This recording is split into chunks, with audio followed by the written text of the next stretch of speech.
Assalamualaikum warahmatullahi wabarakatuh.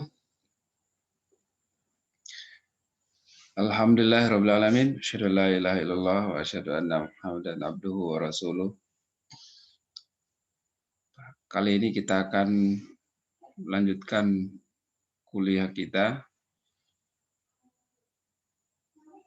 mata kuliah penelitian tindakan kelas.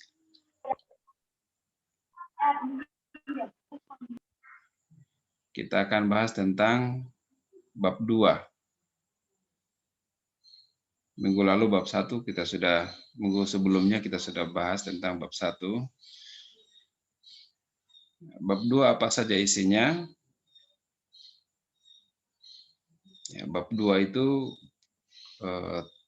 kajian teori, kajian pustaka ya. Bab 2 kajian pustaka yang berisi tentang yang pertama tinjauan teori, kemudian yang kedua kajian terhadap hasil penelitian yang relevan, kemudian yang ketiga kerangka pikir, dan yang terakhir hipotesis penelitian, hipotesis tindakan. Ya, bab 2 tinjauan pustaka ya. Apa itu yang dimuat di dalam bab 2? Yang dimuat di bab 2 adalah yang pertama teori atau pendapat. Ya, teori atau pendapat. Pendapatnya siapa? Pendapatnya para pakar.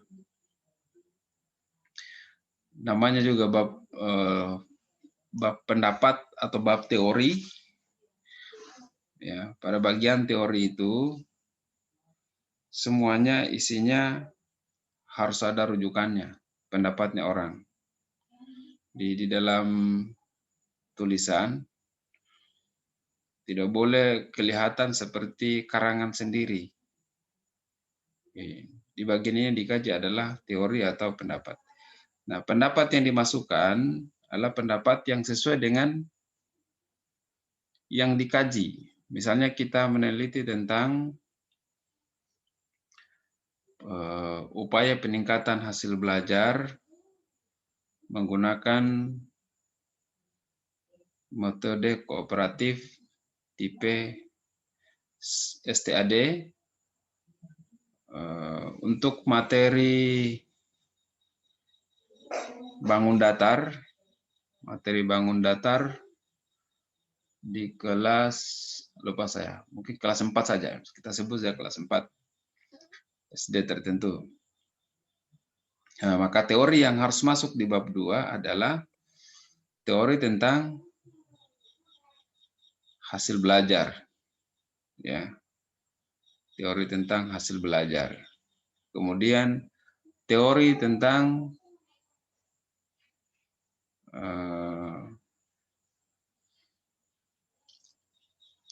model pembelajaran kooperatif, ya. Model pembelajaran kooperatif, kemudian disusul dengan tipe STAD, teori tentang kooperatif STAD. Kemudian disusul dengan teori tentang materinya, tentang bangun datar. Teori tentang bangun datar, pendapat para pakar semuanya. Ya. Jadi kalau kita mengulas teori, membahas teori, yang kita ambil adalah yang mendukung penelitian kita atau yang benar-benar sesuai dengan apa yang kita teliti. Bisa juga kita mengambil teori yang bertentangan, tapi hanya untuk menunjukkan kelemahan teori itu, tidak untuk digunakan. Tapi tidak usah berurusan dengan yang bertentangan. Jadi sebaiknya diambil saja teori-teori atau pendapat-pendapat yang mendukung, yang sesuai. Nah, semua pendapat yang disajikan di dalam bab 2 harus disebutkan kembali pada daftar pustaka secara lengkap. Ya, disebutkan secara lengkap. Di bab 2 hanya dituliskan nama penulisnya, nama yang memiliki teori itu, atau sumber rujukannya ditulis, namanya tapi ya, kemudian disusul dengan tahunnya, tahun berapa, ditambah dengan halamannya, nomor halaman. Kadang-kadang juga nomor halaman tidak dicantumkan. Yang penting nama dan tahun kutipannya itu harus dituliskan. Nah, semua nama yang disebutkan itu yang dirujuk di bab 2, sebenarnya biar yang di bab 1 juga sama itu ya. Bab 1, bab 2, bab 3. Yang namanya rujukan itu harus masuk pada daftar pustaka. Tidak boleh ada satupun yang dirujuk pendapatnya di di bagian daftar pustaka tidak disebutkan, harus disebutkan, harus dituliskan. Ya, kemudian kita karena saat ini sudah sangat kita mewajibkan mahasiswa untuk menekan similaritas atau plagiasi ya, yang kita gunakan sekarang 30% maksimal, maka teori yang dirujuk, teori yang dikutip atau pendapat-pendapat yang dikutip di bab 2 bisa diparafrase ya. Diparafrase artinya kita mencantumkan pendapat itu dengan tidak menuliskan secara langsung secara persis sama kalimatnya. Kenapa? Kalau kita tuliskan persis kalimatnya seperti itu sudah kena similaritas. Ya, maka kita menuliskannya kita tulis ulang dengan menggunakan bahasa yang berbeda, boleh ya, bahasa yang berbeda dengan tidak menghilangkan inti pendapat itu. Ya. 30% cukup besar itu toleransinya, jadi beberapa pendapat masih bisa dituliskan secara langsung. Ya, kemudian teori yang kita kutip atau pendapat yang kita kutip, ya, teori atau pendapat yang kita cantumkan di bab 2 diulas, dijelaskan. Ya. Apalagi misalnya ada kelebihannya, ada kelemahannya, kemudian maksudnya apa, dijelaskan. Nah, kalau misalnya kita membahas tentang hasil belajar, kita menggunakan lebih dari satu sumber, lebih dari satu penulis, ya, lebih dari satu pendapat. Beberapa pendapat yang kita ambil, misalnya definisi tentang hasil belajar. Nah, itu tidak boleh hanya kita tempel-tempel saja. Pendapatnya ini tentang hasil belajar adalah bla bla bla dan seterusnya. Kemudian si B menyatakan bahwa hasil belajar begini-begini. Nah, itu tidak boleh hanya kita tempel-tempel begitu saja. Ya, harus ada kesimpulan di bawahnya, minimal kesimpulannya. Kalau tidak diulas, ya, misalnya berdasarkan beberapa teori pendapat di atas, kita beberapa pendapat di atas kita dapat disimpulkan bahwa hasil belajar adalah ini. Tidak boleh hanya ditempel semua pendapat tanpa pendapat kita di bawahnya. Itu tidak boleh. Kayak kalau begitu clipping namanya. Ya, namanya juga tinjauan teori atau kajian pustaka. Jadi harus ada kajiannya. Nah, hasil belajar tadi yang kita ambil tentang peningkatan hasil belajar, teori tentang hasil belajar. Kemudian teori tentang model pembelajarannya. Ya, itu diulas secara lengkap. Model pembelajaran atau metode yang digunakan. PTK tidak harus menggunakan model pembelajaran. Ya, ini hanya contoh ya. Kalau yang kita ambil model pembelajaran seperti tadi, meningkatkan hasil belajar menggunakan model pembelajaran kooperatif tipe STAT misalnya. Nah, di dalam bab 2 kita jelaskan itu pendapatnya siapa, kooperatif ini dibuat oleh siapa, ya. kemudian atau dikembangkan tahun berapa, itu digunakan kata-kata sendiri saja. Ya, tapi rujukannya ditulis sumbernya. Ya, ini dicetuskan oleh Arendt misalnya tahun sekian, kemudian di bagian akhirnya kita tuliskan sumbernya, rujukannya. Yang paling bagus kalau buku langsungnya yang kita kutip, bukunya kita baca langsung. Jangan kita di bab 2 terlalu banyak kita menuliskan menurut ini, menurut Arendt dalam ini. Menurut ini dalam ini. Kalau dalam terus itu tidak bagus tulisan kita. Yang paling bagus misalnya menurut Arendt tahun sekian pembelajaran kooperatif adalah, itu berarti bukunya langsung yang dibaca, yang dikutip. Nah, sumber buku itu banyak sekali sekarang. Di samping perpustakaan ada, di kampus ada perpustakaan, juga di internet itu banyak buku yang dirilis. Sangat banyak buku yang tersedia di online itu. Ya, tinggal bagaimana mahasiswa mencari. Buku apa saja banyak ada tersedia di internet itu. Ya. Ada yang berbahasa Inggris, ada yang berbahasa Indonesia, bahasa lain juga ada. Yang penting tahu bahasa mereka. Nah, kalau model pembelajaran di samping pencetusnya siapa, harus dijelaskan juga apa yang menjadi kelebihan dan kelemahan dari model pembelajaran itu. Kelebihan dan kelemahannya.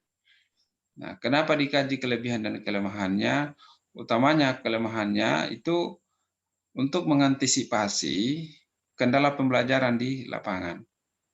Ya, misalnya ada kelemahannya memakan waktu yang banyak kelemahannya. Maka dalam perencanaan pembelajaran nanti harus didesain sedemikian rupa supaya kelemahan itu ditekan. Ya sampai waktunya habis. Materi belum tersajikan dengan baik. Atau siswa yang kita ajar belum menerima materi yang harusnya kita sajikan. Atau misalnya pakai diskusinya belum tuntas, habis waktunya. Nah, jadi harus diulas. Nah, kelebihannya itu untuk menunjukkan bahwa kita memilih model pembelajaran ini sangat baik, ya, karena banyak kelebihannya. Kemudian langkah-langkah pembelajarannya, ya, langkah-langkah pembelajarannya atau sering disebut dengan sintaks, ya, sintaks atau alur pembelajarannya itu harus ada.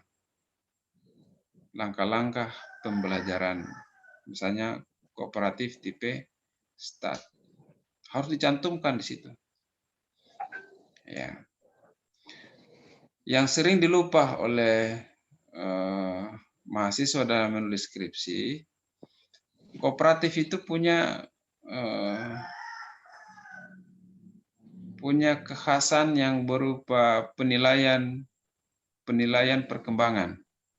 Ya, ini kadang-kadang di dalam laporan penelitiannya dia tidak cantumkan, atau kadang juga dia tidak lakukan itu.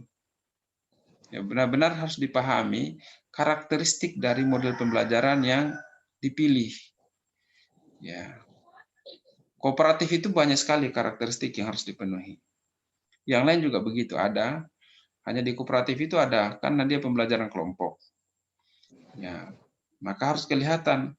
Kalau ada kuisnya diminta, ya penilaian yang dilakukan di hari pembelajaran misalnya, maka itu juga hasilnya harus dilaporkan di bab 4, harus dicantumkan dan dianalisis. Tidak boleh hanya menuliskan bagian yang akhir saja, atau hanya mencantumkan hasil pretestnya begini, hasil posttestnya begini. Sementara prosesnya tidak dilaporkan. Harus dilaporkan juga. Ya, kemudian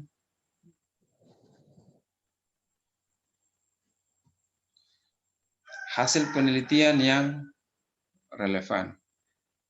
Sebelum ini ada materinya ya. Jadi materi misalnya kita tadi saya kasih contoh bangun datar. materi bangun datar. Nah, yang disajikan di bab 2, yang dijelaskan di bab 2, jangan materi pembelajarannya disalin dari buku, materi bangun datar ini. Bukan itu, ya. Tinjauan secara teoritisnya yang dimasukkan tentang bangun datar. Definisinya bangun datar apa saja? Menurut pakar siapa? Pendapatnya siapa? Kemudian bangun datar apa saja? Ya, kalau misalnya di penelitian kita batasi pada persegi misalnya, atau persegi dan persegi panjang, maka di bab 2 itu yang kita jelaskan tentang persegi dan persegi panjang berdasarkan pendapatnya pakar. Bukan materi pembelajarannya yang diambil di buku sekolah, bukan. Ya. Bangun datar itu apa? Definisi bangun datar menurut pakar, kemudian persegi itu apa? Ya, sifat-sifatnya bagaimana? Sesuai pendapat pakar. Ya, sekali lagi sesuai pendapat pakar. Nah, yang paling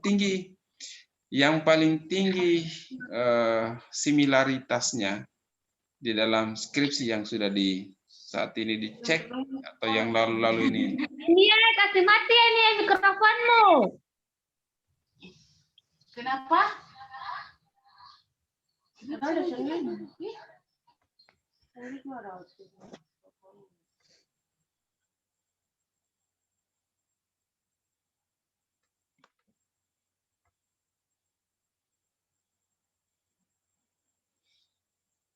ya sudah keluar jaringan ya ke bawah.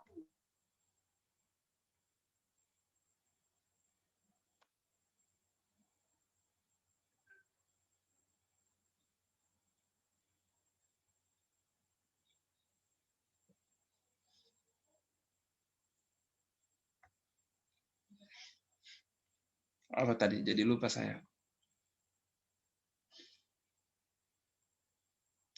Nah, yang tinggi similaritasnya itu adalah bagian materi. Ya. Kenapa? Karena mencantumkan materi yang ada di buku dan di internet itu ada. Jadi ketika dibaca oleh Turnitin yang kita gunakan dalam mengecek plagiasi, terbaca semuanya, sehingga similaritasnya tinggi atau kemiripan dengan tulisan orang sangat tinggi. Nah, untuk menekan itu, untuk mengurangi itu, maka teori isinya buku pelajaran itu jangan dicantumkan di bab 2. Dan memang bukan tempatnya. Ya, bukan tempatnya. Kemudian saya kembali ke langkah pembelajaran, ya, langkah-langkah pelaksana pembelajaran pada model yang digunakan. Jangan cantumkan RPP di situ. Teorinya yang dikasih masuk. Ya, sintaksnya itu yang teorinya. Tahap pertama apa, kedua apa, ketiga apa, dan seterusnya. Yang berdasarkan teorinya saja yang dicantumkan. Jangan memasukkan RPP pendahuluan, kegiatan inti, kegiatan penutup. Nah, itu isinya RPP itu yang itu. Bukan kajian pustaka atau teori. Ya.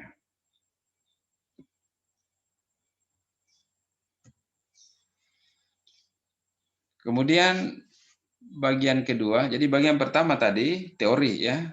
Teori. Bagian kedua penelitian yang relevan yang dikaji. Kajian hasil-hasil penelitian yang relevan. Penelitian siapa? Penelitiannya orang. Mungkin juga penelitian kita yang pernah kita lakukan relevan dengan itu. Apa perlunya kita mencantumkan penelitian yang relevan? Yang pertama untuk memperlihatkan, ya, apa bedanya penelitian kita dengan penelitiannya orang atau penelitian kita yang sebelumnya. Harus berbeda penelitiannya orang dengan penelitian kita. Kalau sama saja tidak ada gunanya.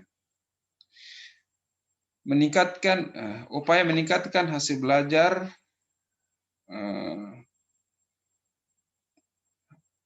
menggunakan model pembelajaran kooperatif tipe STAD di kelas 4 SD negeri 1 Katilombu. Penelitian itu sudah dilakukan orang. Tidak ada gunanya dilakukan penelitian itu. Ya, harus berbeda. Minimal tempatnya berbeda. Ya, minimal tempat yang berbeda. Kalau tidak bedanya, tidak ada sesuatu yang bisa ditunjukkan. Apalagi kalau misalnya, oh ya lalu gagal PTK-nya. Sekarang lagi akhirnya mau gagal lagi nih. Ya, jadi harus ada bedanya, minimal lokasinya berbeda. Ya, sebaiknya PTK itu mengambil model atau cara-cara pembelajaran yang baru, yang terkini, yang bisa memecahkan masalah. Ya. Apakah harus menggunakan model pembelajaran? Enggak harus. Ya. Kita menawarkan penyelesaian masalah di dalam PTK itu bisa saja kita mengajukan menggunakan media tertentu. Ya, kita menggunakan media tertentu. Jadi kita harus mencantumkan penelitian yang relevan. Kalau kita kaji penelitian tentang STAD, bangun datar, itu yang kita ambil, yang kita cantumkan. Jangan penelitian kita meningkatkan hasil belajar menggunakan model STAD di matematika, kita yang kita tulis di penelitian yang relevan. Hasil penelitian tentang model pembelajaran berbasis masalah PBL, Problem Based Learning, di bahasa Indonesia itu jauh sekali. Ya, sudah pelajarannya jauh, model yang digunakan juga jauh.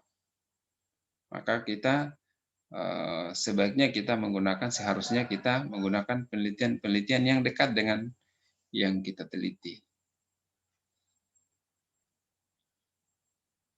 Kemudian hasil-hasil penelitiannya itu, misalnya kita STAD.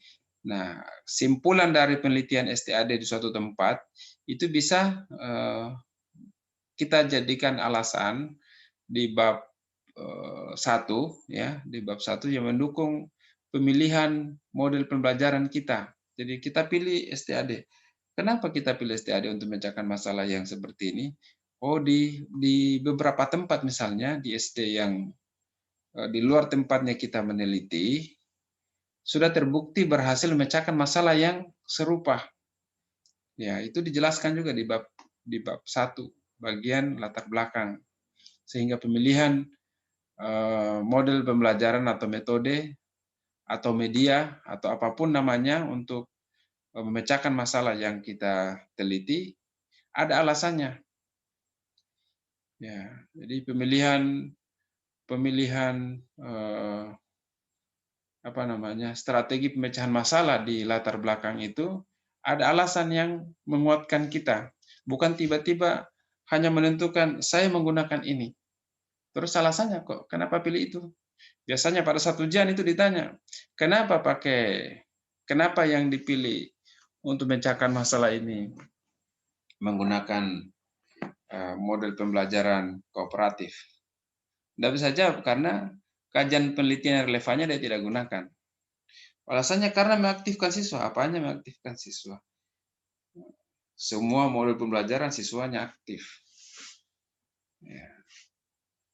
Harus yang rasional dijawab.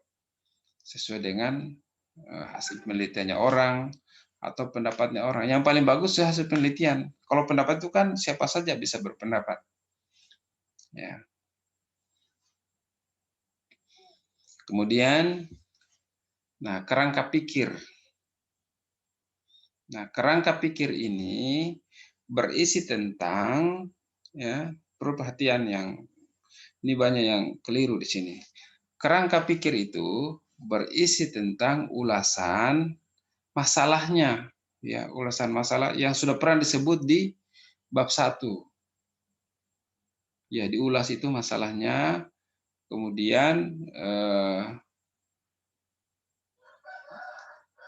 teori, ya, Ya, jadi teorinya, jadi kita kaji, kita buat uraian berdasarkan teori dan hasil penelitian yang relevan tadi, yang sebelumnya tadi itu, tapi tidak lagi mencantumkan teorinya dan tidak mengungkapkan pendapat itu secara langsung pendapatnya. Jadi harusnya misalnya masalah ini ya dapat diatasi dengan model pembelajaran ini. Model pembelajaran ini seperti ini dijelaskan beberapa hasil penelitian sudah mampu memecahkan masalah seperti ini, misalnya itu diulas di bagian kerangka pikir. Kemudian harapan terakhirnya hasil belajar meningkat kalau meningkatkan hasil belajar. Ya, hasil belajar meningkat. Itu dibuat ulasannya. Ya, 2, 3, 4 paragraf misalnya. Kemudian disajikan dalam bentuk bagan.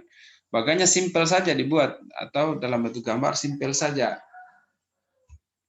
Kondisi awalnya bagaimana itu bercerita tentang masalahnya. Ya, kondisi awalnya bagaimana berisi tentang masalah. Misalnya hasil belajar rendah. Ya, dalam pembelajaran siswa kurang terlibat aktif atau banyak yang tidak terlibat aktif. Tentunya berdasarkan hasil observasi atau hasil kunjungan awal. Kemudian hipotesis tindakan, bukan hipotesis tindakan yang dipilih. Jadi tindakan yang dipilih, ya. Misalnya pertama tadi kondisi awal, kemudian di bawahnya tindakan, yang bagian akhir itu kondisi akhir. Nah, di bagian tindakan ya kita cantumkan bahwa pembelajaran menggunakan model pembelajaran ini. Kondisi akhirnya hasil belajar bangun datar meningkat misalnya. Seperti itu. Jadi kelihatan alurnya, oh ada masalah, ada upaya pemecahan masalah, kemudian kondisi akhir yang dengan langkah pemecahan masalah itu apa saja? Ya, apa saja hasilnya? Ya, hasil belajarnya yang meningkat. Ya. Dan itu kerangka pikir namanya ya, bukan kerangka berpikir. Yang berpikir otak kita. Ya, tulisan kita alur pikir dalam tulisan. Ya, jadi kalau kerangka berpikir, berpikirnya orang itu berarti menyebut ke orang. Dalam tulisan yang ditulis adalah kerangka pikir. Ya, banyak menuliskan kerangka berpikir. Yang berpikir siapa? Tulisan kan tidak berpikir. Yang berpikir kita, yang menulis. Tulisan itu hanya alur pikirnya, alurnya tulisan. Masalahnya seperti ini. Secara teoritis ini bisa dipecahkan dengan cara ini. Hasilnya begini nanti. Itu di kerangka pikir. Kemudian yang terakhir di bab 2 untuk PTK hipotesis tindakan. Nah, hipotesis tindakan hanya kita mencantumkan dugaan hasilnya ya berdasarkan tindakan yang diberikan. Penerapan model pembelajaran kooperatif tipe STAD dalam pembelajaran dapat meningkatkan hasil belajar siswa kelas 5 SD negeri A pada materi ini. Ya. Jadi itu memperlihatkan keyakinan dari peneliti. Memperlihatkan keyakinan dari peneliti. Nah, di bagian hipotesis tindakan tidak perlu menuliskan teorinya lagi. Hipotesis tindakan adalah tidak perlu. Ya, tidak perlu dicantumkan itu teorinya. Menurut ini hipotesis tindakan adalah tidak perlu dicantumkan itu. Ya.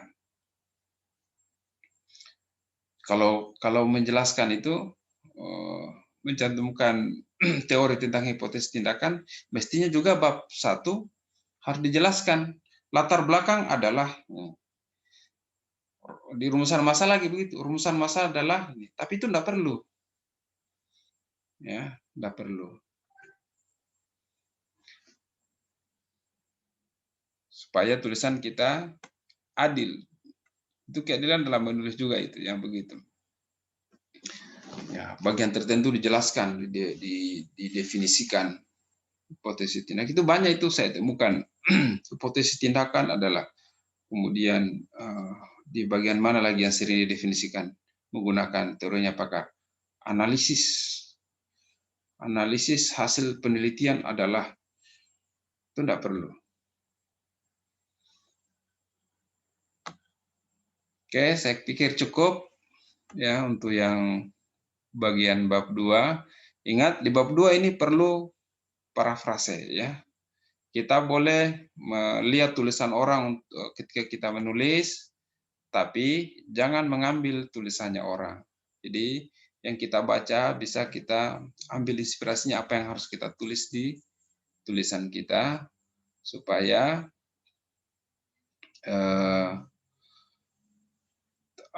tulisan kita terbebas dari batas toleransi plagiasi. Ya. Saya pikir ini materinya sudah cukup dulu ya.